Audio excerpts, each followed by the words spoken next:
Famous travel influencer और content creator अनन्य सूद, इनके इंस्टाग्राम प्रोफाइल पर एक पोस्ट आता है।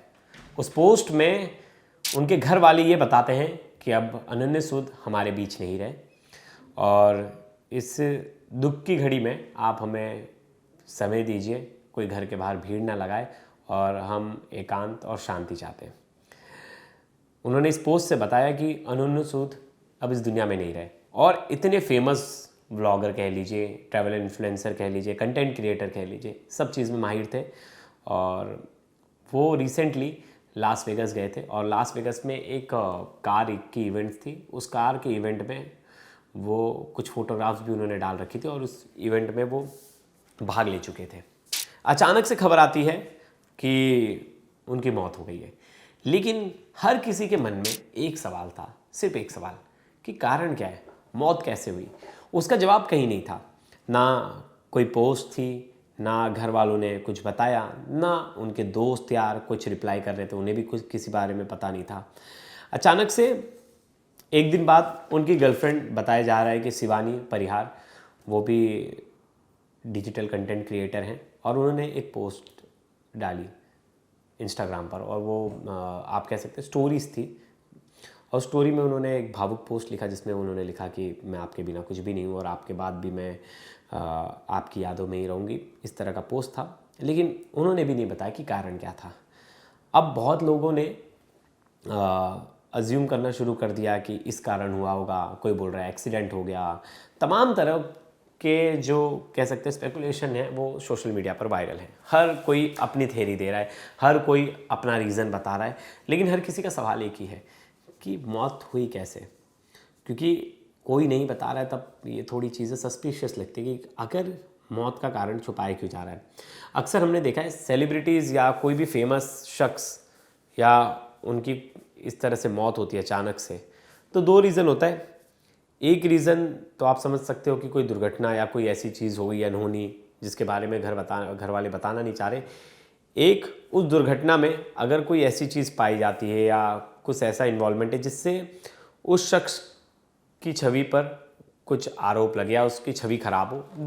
दो ही ऐसे रीज़न होते हैं जिसमें मोस्टली लोग डेथ का रीज़न बताते नहीं तो यूजुअली कभी भी कोई सेलिब्रिटी या कुछ भी किसी के भी यहाँ ऐसी कोई घटना हो जाती है तो बता दिया जाता है। मतलब ये मैं खुद एक सोशल मीडिया पे एक पोस्ट लिखा था, मैं उसके बारे में बता रहा हूँ, उन्होंने ये स्पेकुलेशन लगाया। अब वैसे थे कौन? बहुत लोगों का ये भी सवाल होगा जो अब आप जो जेनजी जनरेशन है, जो यंग जनरेशन है, वो तो सब जानते हैं, लेकिन जो ओल्डर जनरेशन है उन्हें नहीं पता होगा तो उन्हें एक बार बता दें। तो ये बहुत ही फेमस, आप कह लीजिए इंस्टाग्राम पर बहुत ज़्यादा फेमस थे, सोशल मीडिया पर बहुत ज़्यादा फेमस थे। ये वीडियोस बनाते थे, अपने ट्रैवल ब्लॉगिंग करते थे, कहीं जाते थे तो वहाँ के घूमने फिरने की वीडियोस, उस नई जगह के बारे में बताते थे, गाड़ियों के बारे में बताते थे, इवेंट्स कवर करते थे। तो ये सोशल मीडिया पे एक तरह से बहुत ज़्यादा फेमस थे। इनका जन्म जो हुआ था वो उत्तराखंड में हुआ था, उत्तराखंड से ये दिल्ली आ गए थे और 1993 इनकी जो है वो बर्थ डेट है 6 फरवरी 1993 और उत्तराखंड से इनका परिवार जो है वो दिल्ली आया। दिल्ली में इन्होंने दिल्ली पब्लिक स्कूल से अपनी पढ़ाई की, उसके बाद ये एमिटी यूनिवर्सिटी में गए, वहाँ भी इन्होंने अपना ग्रेजुएशन कंप्लीट किया। इंजीनियरिंग की पढ़ाई करने के बाद ये डिजिटल मार्केटिंग और कंटेंट क्रिएशन की तरफ आ गए। कंटेंट क्रिएशन ने इन्हें इतनी ज़्यादा शोहरत दी, इतना ज़्यादा नाम दिया कि बड़े बड़े कंपनीज़ के साथ, बड़े बड़े ब्रांड्स के साथ तो कोलैबोरेशन करके काम करने लगे। 2015 में इन्होंने दुबई में ग्राउंड वर्क सॉल्यूशन नाम का एक फर्म बनाया। उस फर्म के ज़रिए इन्होंने इंटरनेशनल लोगों को, इंटरनेशनल क्लाइंट्स को डिजिटल मार्केटिंग की सर्विस देना प्रदान किया। डिजिटल मार्केटिंग, आपको पता ही होगा कि डिजिटल मार्केटिंग, अगर अपने प्रोडक्ट को डिजिटली आपको ग्रो कराना है तो उसके लिए डिजिटल मार्केटिंग टीम की आपको ज़रूरत लगती है। बिज़नेस बहुत अच्छा चला, अच्छी कमाई हुई और ये दुबई में ही सेटल हो गए, अच्छा पैसा भी कमा रहे थे। 2017 में इन्होंने डिजिटल स्टोरी टेलिंग की दुनिया में एंट्री रखी और यूट्यूब में अपना चैनल लॉन्च किया, जिसके बाद इन्होंने ट्रैवल व्लॉग, सिनेमैटिक रील्स और बहुत सारी एक्टिविटीज़ करने लगे। अब आपको पता होगा कि इनके इंस्टाग्राम पर 14 लाख जेन्युइन फॉलोअर्स हैं, यूट्यूब पर 3 लाख से ज़्यादा, मतलब 4 लाख के करीब सब्सक्राइबर हैं। और वहीं बताया जाता है कि फोर्ब्स इंडिया की जो टॉप 100 डिजिटल स्टार की सूची है उसमें भी ये लगातार 3 साल से इनका नाम आ रहा है। तो मतलब फेमस है और कहा जा सकता है कि 7 से 8 करोड़ की इनके पास संपत्ति यहीं है, दिल्ली में है। फिर बहुत सारे पैसे आ ही रहे ब्रांड कोलैबोरेशन और उनकी एजेंसी से। फिर इन्होंने बहुत सारे फेमस ब्रांड्स के साथ काम किया है, Switzerland tourism, New Zealand tourism, visit Dubai, Oppo, Airtel और कई इंटरनेशनल ऐसे ब्रांड्स हैं जिनके लिए इन्होंने डिजिटल मार्केटिंग का काम किया है। इनके पास लग्जरियाँ गाड़ी थी, लग्जरी गाड़ियों का जखीरा था। बहुत सारे आपने इनके फोटोज़ वीडियोज़ देखे होंगे कि इसमें बहुत सारी लग्जरी गाड़ी में इवेंट्स में जाते थे तो फोटो खिंचाते थे। लेकिन इनके खुद के पास भी बहुत सारी गाड़ियाँ थी, मर्सिडीज़ AMG थी, रैम 1500 TRX थी, बहुत सारी थी। और दुबई में भी एक घर था इनका।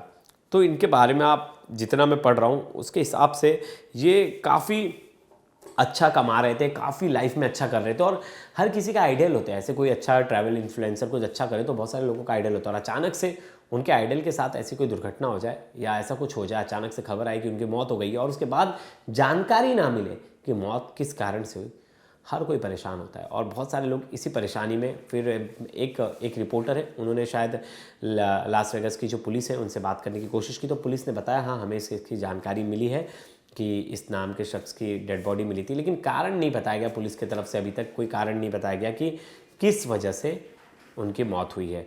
और आखिरी लोकेशन था लास वेगास, बताया जा रहा है जो शिवानी परिहार है उनकी गर्लफ्रेंड वो भी उनके साथ वहीं थी। और लास वेगास में जो नेवाडा है जगह वहाँ वो थे। वैसे देखिए लास वेगास, नेवाडा इन सब का नाम अच्छा भी है तो बहुत सारी चीज़ों के लिए ख़राब भी है। वहाँ बहुत सारी इनलीगल एक्टिविटीज़ भी बहुत होती हैं और हम किसी निष्कर्ष पर नहीं निकलेंगे, लेकिन जिस तरह से ये मौत का जो कारण है वो बताया नहीं जा रहा है, छुपाया जा रहा है, हर किसी को संशय में डाल रहा है कि ऐसा क्या हो गया, क्यों नहीं बताया जा रहा है। हर कोई जानना चाहता है कि उनके स्टार के साथ क्या हुआ, क्यों उनकी मौत का कारण घर वालों ने या उनकी गर्लफ्रेंड या किसी ने नहीं बताया। और ऐसा हो भी सकता है कुछ प्राइवेसी रीज़न से कुछ ऐसी चीज़ें हों जो नहीं चाहते कि मीडिया के सामने आए और लोगों के सामने आए। लेकिन ये खबर अपने आप में बहुत दुखद थी। जो एक इन्फ्लुएंसर इतना आगे बढ़ गया था, इतनी अच्छी लाइफ जी रहा था, उम्र भी ज़्यादा नहीं थी और इस उम्र में इतना अच्छा ग्रो करने के बाद अचानक से उसके साथ ऐसा कुछ होता है तो हर कोई उसे सह नहीं पाता। बहुत सारे उनके जो फैंस हैं वो कमेंट पे रो रहे हैं, सैड स्माइलीज दे रहे हैं, सोशल मीडिया पे हर जगह उनके बारे में प्रेयर लिखी जा रही है। और कुछ लोगों ने देखा नेगेटिव कमेंट भी किया है, कुछ लोग लिख रहे कौन है इसे, कौन जानता है, फेमस वो कहाँ से था। तो देखिए ऐसे वक्त में अगर आप नहीं भी जानते हो किसी को तो आपको इस तरह के कमेंट्स नहीं करने चाहिए। और अगर आप नहीं जानते तो उनके बारे में जानिए कि एक लड़का दिल्ली से निकलकर कैसे खुद के दम पर इतना बड़ा अंपायर खड़ा कर देता है और खुद के दम पर इतने पैसे कमाता है, खुद के दम पर इतनी अच्छी कंपनी इस्टेब्लिश करता है। तो वो तो आपके लिए एक ऐसा होना चाहिए, मोटिवेशन का काम होना चाहिए। अगर आप नहीं जानते तो बिल्कुल उनके बारे में जानिए। अगर आप सोचिए वो फोर्ब्स इंडिया के टॉप 100 डिजिटल स्टार्स में थे, उत्तराखंड से निकल के दिल्ली से निकल कर हमारे नोएडा के MIT यूनिवर्सिटी में पढ़ के अगर वो इतना आगे चले गए तो बहुत सारी चीज़ें उनसे देखनी चाहिए, सीखनी चाहिए। और वहीं मैंने भी उनका लॉस एंजलिस पुलिस से कनेक्ट करने का ट्राई किया लेकिन वहाँ से अभी कोई रिस्पांस नहीं आया। हम भी ट्राई करेंगे, हम पूछने की कोशिश करेंगे कि आखिर कारण क्या था और किस वजह से उनकी मौत हुई, क्योंकि जब तक कारण नहीं पता चलेगा तब तक ऐसी किसी भी थ्योरी पे हम विश्वास नहीं कर सकते, क्योंकि सोशल मीडिया पर तमाम लोग अलग अलग तरह की थ्योरीज लिख रही है और मैं इन सोशल मीडिया की थ्योरीज पे बिलीव नहीं करता, चाहे वो सुशांत केस हो, कोई भी ऐसा केस हो।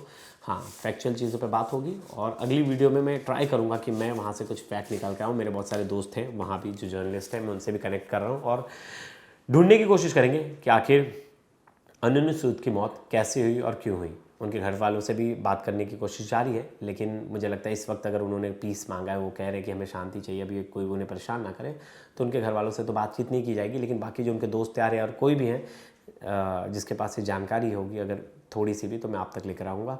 तब तक के लिए दोस्त धन्यवाद।